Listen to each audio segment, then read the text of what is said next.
Hi, dear ones. I have a very favorite book to read to you today. It's Corduroy by Don Freeman. Corduroy, Story and Pictures by Don Freeman. Corduroy is a bear who once lived in the toy department of a big store. Day after day, he waited with all the other animals and dolls for somebody to come along and take him home.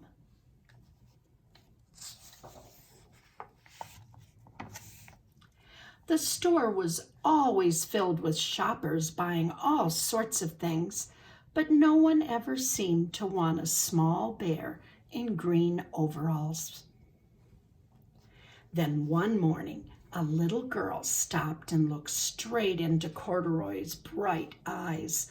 "Oh, Mommy," she said, "look, there's the very bear I've always wanted." "Not today, dear," her mother sighed. "I've spent too much already. Besides, he doesn't look new. He's lost the button to one of his shoulder straps."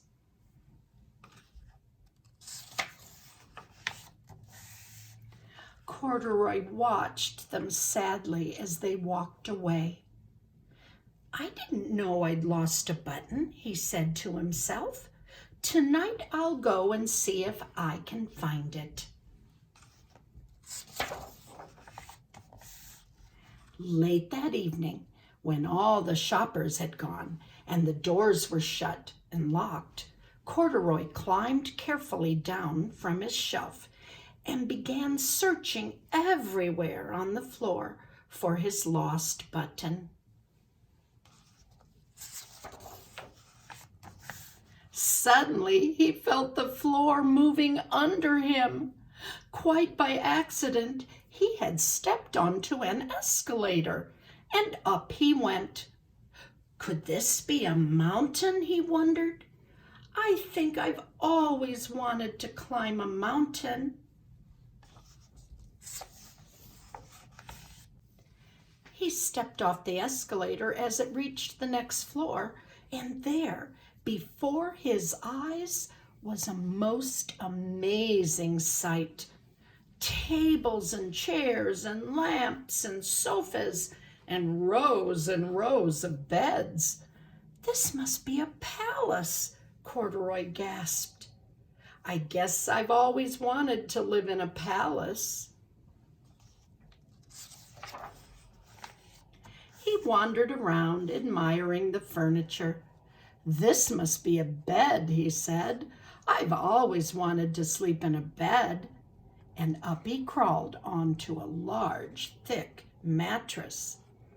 All at once he saw something small and round. "Why, here's my button," he cried, and he tried to pick it up.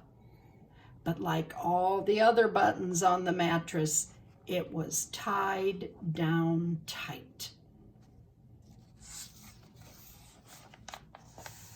He yanked and pulled with both paws until, pop, off came the button, and off the mattress Corduroy toppled, bang, into a tall floor lamp. Over it fell with a crash.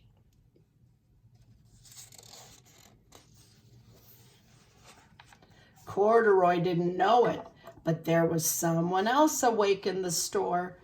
The night watchman was going his rounds on the floor above. When he heard the crash, he came dashing down the escalator.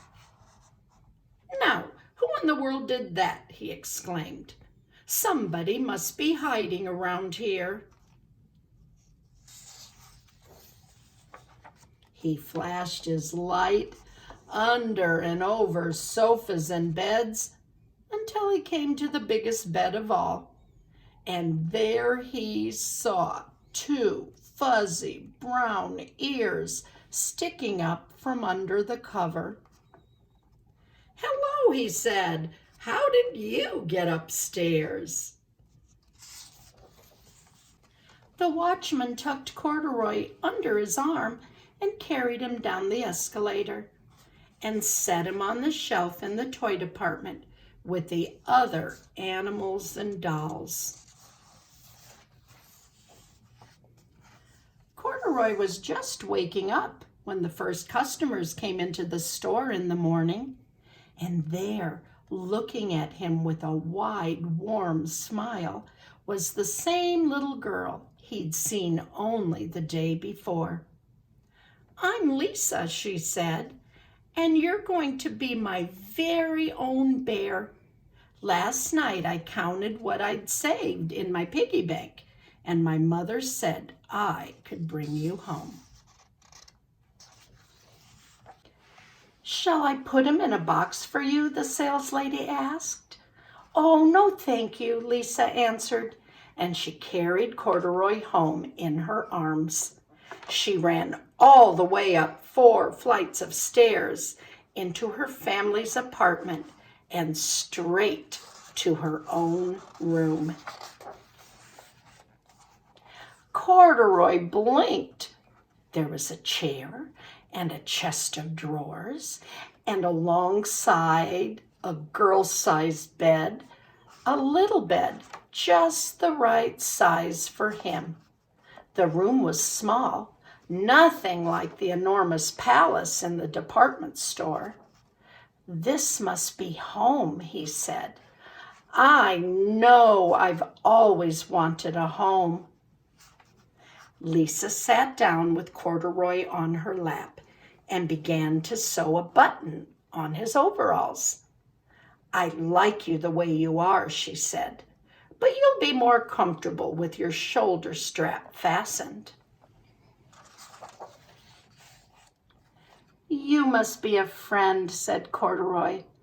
"I've always wanted a friend." "Me too," said Lisa, and gave him a big hug. The end, my friends. Until next time, bye, friends.